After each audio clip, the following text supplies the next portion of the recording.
ചോദ്യം തിരിച്ചത്. അതായത് കപ്പൽ മുതലാളി താരതമ്യേന നല്ല പടമാണ്. നിനക്ക് ഇഷ്ടമായ നിന്റെ ഇഷ്ടം, എന്റെ ഇഷ്ടം എനിക്ക് ഇഷ്ടമില്ല പടം.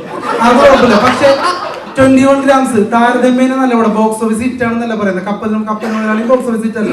പക്ഷെ ഞാൻ പറഞ്ഞു വന്നത് അത് ഭയങ്കരമായിട്ട് കളിയല്ല.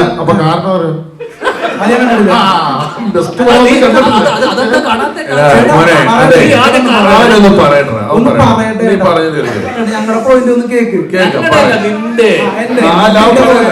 എന്റെ പോയിന്റ് കാരണം ഇപ്പൊ തന്നെ ഞാൻ പറയാം.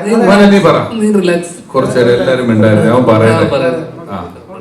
അപ്പോ ഞാൻ പറഞ്ഞു വരുന്നത്, നല്ലൊരു തിരക്കഥയുള്ള സിനിമകളൊന്നും പൊട്ടിയിട്ടില്ല. പ്രൊമോഷൻ ഇല്ലാതെ തന്നെ ജയിച്ചിട്ടുണ്ട്.